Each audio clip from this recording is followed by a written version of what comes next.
Hi everybody and welcome back to Lost Genre Reddit Stories. This post is from the subreddit Am I the A-hole, and it's by user throwaway separate11. Am I the a-hole for letting daycare called CPS when my soon-to-be ex-husband failed to pick up our toddler from daycare? My soon-to-be ex-husband has always expected me to pay 50-50, but he never did his fair share of chores and childcare. Eventually, I got fed up and told him we should trial separation, likely leading to divorce, mostly trying out logistics. This was me trying to convince him to pull his own weight, otherwise I'm out. Anyways, he said he would want 50% custody, so I told him if he seeks 50-50 custody, he should expect to pull his weight. I told him we can divide 1 week for him and 1 week for me. We're currently doing it as a mock house swap. Whoever has custody would live in the main house. Whoever is not would live in the apartment. The apartment must be clean at the end of the week before the swap, or else the new person can hire a cleaner at the other spouse's expense. So far, I've had to call a cleaner almost every week when moving in, but more importantly, our child's daycare has called me on several of soon-to-be ex-husband's days to pick him up because dad was unavailable. It's almost at least once a week. I told him he needs to hire a babysitter or nanny to pick up our son on the days he can't do it and not rely on me. It's been several months and it was the 8th time daycare has called me because he was unable to pick up our toddler. Sometimes he was just a no-show and the daycare would call me because it's already been half an hour since their official close time. Every time the daycare is pissed at me for making them stay overtime and we're charged $2 per minute for being late. They threatened to call authorities and CPS if we keep doing this. I tried to explain the problem, but daycare doesn't care, as they shouldn't. Well, last week it happened again, and I told daycare to go ahead and call the authorities and CPS. My soon-to-be ex-husband showed up an hour late to meet our toddler there with the cops. Daycare also threatened to kick our toddler out, again, understandably so. My soon-to-be ex-husband was so mad and said I was a cruel mother for abandoning our toddler. I told him I warned him multiple times in the past, and issues only arise when he has custody. I told him repeatedly, if he cannot get out of work reliably, he needs to hire a babysitter and nanny, and he cannot rely on me as his primary backup. Honestly, I'd get it if it was like once or twice a year, or if the babysitter or nanny plans fell through. But I'm his ex-wife, and he has custody. He shouldn't depend on me as his primary backup. And I also felt bad about leaving our toddler, but if we separated, this would only keep happening, and I felt short-term pain might be worth the long-term gain. I feel bad our toddler is caught in the middle, but was I the a-hole for letting daycare called CPS? Some relevant details. We're both high-paying jobs, but I intentionally do not schedule myself to work late on days I have him, or I have a nanny or babysitter ready. Now, with the trial separation, I have cut down to half time. I work half days on the days I have our toddler, so I can spend time with him, and work long days on days I'm child-free. He has made no changes in his schedule. No, OP, you're not the a-hole. I agree with you. It very much sucks that your toddler is caught in the middle of this, but this is not of your making. Your husband is demanding 50-50 custody without showing any accountability for what he has to do for it. From that additional information you gave us there, you've actually have made changes to your lifestyle because of the major change that happened to it, so you could keep being there for your kid. Your future ex has done nothing and has just relied on you, as you say, to bail him out. The only thing you've done is forced him to be accountable, and if he refuses, well then he's definitely not gonna get that 50-50 custody that he wants, because he's basically proving himself that he's unfit to take care of the kid. So no, OP, it might have sucked this time, but what you're doing is better for your child in the long term. And what do you guys think? Let me know in the comment section, and now let's check out the community comments to see what they said. Lurking87 says, not the a-hole. If he wants to share custody, he needs to do the work half the time or deal with the consequences like an adult. Sunnygal001 says, please be careful that you don't screw yourself over with this. Yes, your soon-to-be ex should have consequences for failing to care for your son by not picking him up from daycare during his parenting time. However, you may not be helping yourself on the upcoming custody battle by telling the daycare to go ahead and call CPS. Instead, go pick your son up every single time and document it. Ask the daycare to call your soon-to-be ex before calling you and to keep a record for you of how many times he has to be called because he is late or no-shows. Use that documentation of your soon-to-be ex's irresponsibility in making sure your child is cared for to get full custody of your son, limited visitation, and full child support. And OP responds, I'd lose my job if I keep calling out in place of him.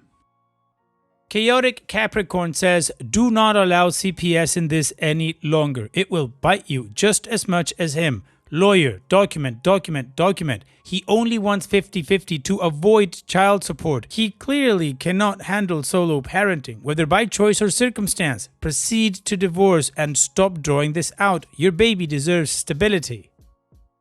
And Aggravating Angel says, I think it hurts right now and you're questioning it because you're a good mom, but in the long run, you did the right thing. Hopefully your separate times are well documented and so are your conversations with him, because if he doesn't have time for 50-50 custody, he doesn't deserve it, and the courts probably wouldn't have seen any problem with it if you didn't involve authorities. Additional information from OP's comments. I'm not really trying to save our marriage at this point. What I want is full custody because I don't believe he's capable of handling the responsibility he's asking for. In fact, part of the reason for this trial separation is so I have documentation on how often he fails when he has our toddler. The reality is he wants 50% custody on paper because it looks good. But what he really wants is to avoid paying child support while still treating me like his free backup nanny. If he truly wants custody, then he needs to prove he can actually manage it. Otherwise, he should just pay support. For background, before we had kids, we both earned around $300K a year. After kids, I cut my hours so I could be more present, and right now I make about $100K. Meanwhile, his career has continued to grow, and he's making over $500K a year, not including his bonuses. 100,000 sounds like a lot, but it's not enough for daycare, a nanny, and a cleaner by myself. If I had to keep calling out from work every time he dropped the ball, I'd get fired and then I'd really be in trouble. To make it work, I schedule 16-hour shifts on the day I don't have our toddler, and then 4 to 6-hour shifts on the days I do. That way, I can maximize both income and time with my child. Honestly, if this was truly 50-50 custody, I should be able to go on vacation, turn my phone off, or even just sleep through the evening on his days without worrying that I'll be dragged back in to cover for him. His days should be his responsibility, period. And just to be clear, this isn't about resentment over chores or whatever. Before kids, things were fine. We both worked long hours, we had a small apartment, and housework wasn't a huge deal. But after kids, the imbalance just got worse and worse, and I realized I was simply tired of him and wanted to leave. That's where I'm at now. We do have texts and emails that spell out the custody schedule clearly, so it's not like any of this is a misunderstanding. It's just him refusing to step up. Alright, well, the community's kinda torn in between OP having done the right thing by keeping him accountable through the authorities, and some people saying be careful with that because it might come back and bite you in the ass. So now, let's move on to the update to see how this story ends. After talking to our lawyers and mediators, it was decided I'll be moving back to our old home with our toddler in another state and resume my old job. We moved less than a year ago for his career. I will have primary custody. He has proven he cannot handle custody. We have agreed on an amount of child support, approximately $4,000 a month. He'll keep our current house once we leave and take on the mortgage. I'll keep our old home after the tenants move out.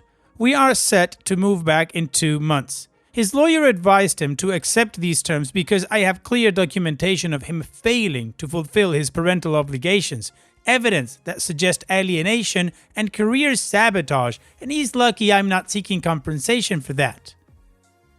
Now, to answer some questions, I did not call CPS. The daycare called the cops, not CPS. I was scheduled to work on the weeks he was supposed to pick up our toddler. I did choose to not scramble to coverage to pick him up as I was already in trouble for spontaneously leaving every 2 weeks on his weeks to cover him.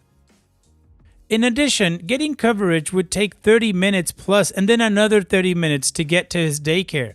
Yes, I could have problem solved and asked my friend to pick up, but I did not. Yes, the daycare knew about trial separation and knew it was Dad's day, but since he wasn't coming, they called me. My old job still needs me, so I'll resume there. Most days are 7 to 3, but there will be some 12 24-hour shifts in which I'll have an au pair, we used to have one, and I'll have a family around, my mom and siblings. We have moved away from my family, so my mom can help with the occasional pickups if needed. Additional information from OP's comments. Since a lot of people asked about the money side of things, my soon-to-be ex makes between $45,000 to $60,000 a month as a surgeon. It sounds like a lot, and it is, but for his setup, it's actually not a great financial deal. Just good for him personally. His lawyer even told him not to fight me in court because he's lucky I'm not asking for more, given everything I have documented. In terms of childcare, in 2024 alone, we spent about $80,000. That wasn't counting food, diapers, or medical bills, just coverage. Daycare was $24,000 for 4 days a week. Our au pair cost about $35,000. On top of that, we had a night nanny at $250 a night, around 7 nights a month, because I worked a week of nights each month. If you split it evenly, that's $40,000 each. But since he wasn't actually parenting, I ended up shouldering more of the burden. People wonder why we needed so much help, but the truth is we're both physicians. We take emergency calls, we work nights, weekends, before daycare opens, after daycare closes. Daycare covered the 8 to 5 hours. The au pair covered mornings and evenings. Fridays, he was home with our au pair, and the night nanny was there whenever I worked nights because he's on call essentially 365 days a year. As for the custody failures, I had to pick up our toddler 8 separate times on weeks that were supposed to be his responsibility. That's not forgetting, that's knowingly neglecting and assuming I'd cover for him. One time he even scheduled a surgery to start at 3 p.m. when he knew pickup was at 5. To me, that's worse than just forgetting. That's making a conscious choice to put work first and expect someone else to clean up the mess. And just so it's clear, I didn't push CPS to punish him. I had already scrambled to leave work 8 times in a matter of months, and my job was at risk. I wasn't going to keep blowing up my own career just because he refused to rearrange his schedule when he had known obligations. Well, OP, I'll take the positive. The wheels are in motion for you to get out of there and finalize this whole thing and for you to get back to your life where you have a support system and you guys can co-parent civilly, hopefully. So on that note, here's wishing you the best, OP. Thanks so much for sharing and take care. And now, let's move on to the next post that also has an update. This post is from the subreddit Am I the A-hole, and it's by user FarOven6023. Am I the a-hole for correcting my mother-in-law at a family gathering that she didn't recommend my daughter's name? It was my favorite name? I've been married to my husband for almost 2 years, and our daughter is 11 months old. When we found out we were having a girl, one of the names that was immediately top contender was the name of a character I really liked in a very popular book or movie franchise. My husband is a huge fan of the franchise too, and with time, that name just became the only one that I wanted, and we landed on it, and then told our parents about it. I remember my mother-in-law questioning whether phonetically there would be an alternative spelling that could cause confusion. And I had said no, it wouldn't, and had explained to her the subtle difference in pronunciation, and it was a whole conversation I'd had with her. Last weekend, we were at my in-laws' place for a dinner. My brother-in-law and sister-in-law were there too. So we were watching my daughter cruising along the room, using the couches as support and looking at us to see if we were looking and then laughing. My brother-in-law's wife had remarked how radiant she looked and how she'd really taken to her name literally. My sister-in-law then said it was a really good choice by my mother-in-law. I was confused. I asked what she was talking about, and my sister-in-law said that my mother-in-law had been the one to recommend the name, right? My mother-in-law then said, yeah, that she'd said it's a good name. I was literally stunned for a second and then made it clear that I'd come up with the name, how I'd known of it, and that my husband also knew of that character, and that we were dead set on the name. There were no recommendations to be had.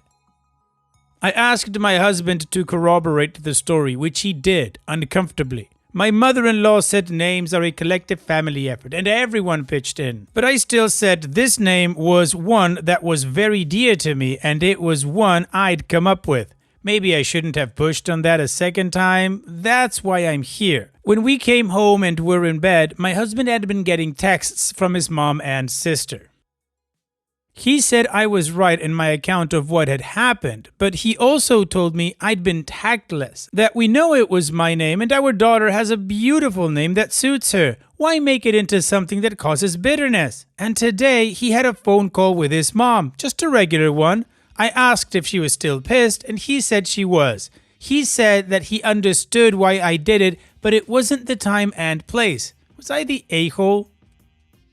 Not the a-hole, OP. It's all on your mother-in-law and she knows it. This is what you get when you try to rewrite history by lying over something so trivial. And when she gets called out, now she's playing the victim. I'm sorry, but I've got zero empathy for her. It was tactless. It wasn't the right time. No, that was exactly the right time. I'm pretty sure she won't do that again. So now she's just acting sour and licking her wounds because she got called out. I wouldn't worry about it, OP, because I'm sure she'll just come back at any point and pretend nothing happened. And your husband shouldn't be trying to act as intermediary between you and his mom. He should have your back and called out his mom as well. What do you guys think? Let me know in the comment section, and now let's check out the community comments.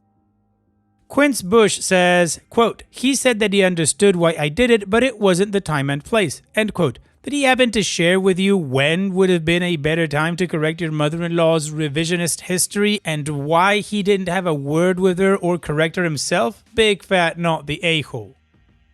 And Dopey responds, no, he didn't say it, but he said it shouldn't have been clarified in front of an audience. So I'm assuming he meant when it was just me with mother-in-law. And if she'd said this when we've had moments where it's just the two of us, I would have corrected her then. I didn't enjoy saying it in front of others. It's just that's when it was brought up. Not good, Happy Quinn says, she's pissed that she got called out on a stupid lie. Easy solution to that is she shouldn't have lied, not the a-hole.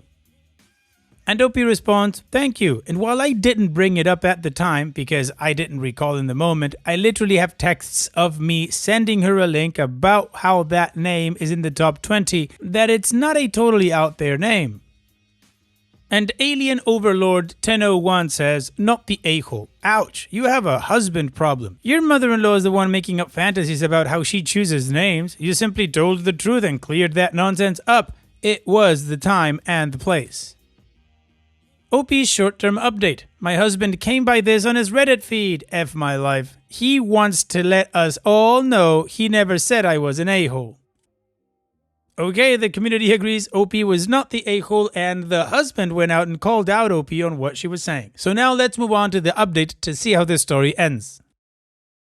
Hi, and thanks a lot for all the comments and verdicts in my first post. Far more than I had anticipated. Enough that my husband came across it too. First, I do want to clarify that my husband never said I was an a-hole. He said he agreed with the fact that our daughter's name had nothing to do with mother-in-law, just the timing of it. But like a lot of the comments, he said perhaps setting the record clear in the moment had been the right thing to do. My mother-in-law had been bringing up the encounter to him in passing repeatedly since then, and she was also emphasizing the way and place and time that I corrected her. She was not claiming to have recommended the name any longer. Yesterday, because my husband was having to deal with the bitterness of the situation, I had a call with my mother-in-law. She said she was in shock at the way I had gone about it, that it's not what she'd expected of me, how fond she was of my daughter, and that decisions like these are family decisions in spirit. Doesn't matter the origin of the thought. I said I understand and deeply regretted the unpleasantness, but it was a name close to my heart since I was young and had read the books, so that's why this was different to me than any other decision, like the choice of stroller for instance. My mother-in-law brought up that I had sent her a link of how it was a very popular name back when I told her about it the first time. I said that yes, but I'd done that after the fact, just to show it wasn't a completely out there name and that I didn't even know what the result of the popularity of the name would be when I'd searched for it, but this name was from my heart. She said she understands and again reiterated how much she loves our daughter, and I thank her and told her how much I appreciate it. I think I've handled the situation well. My husband seems content after my call. A sincere thank you to everyone who took the time out for my issue. Well, it kinda sounds to me, OP, like your mother-in-law just swept it under the rug and you were like, okay, fine, whatever, as long as there's no more issue here. But her whole spiel about how this is a family decision in spirit, get out of town with that one, come on. In any case, OP, here's wishing you the best. Take care and thanks for sharing. And that's it for today's video. Thank you so much for taking the time to watch it. Now, if you've gotten to this point in the video, I assume that you like these stories that I'm reading out, so here are a couple more that you might enjoy. And if you don't have any time to watch another story right now, save it for later, and also, don't forget to hit that subscribe button.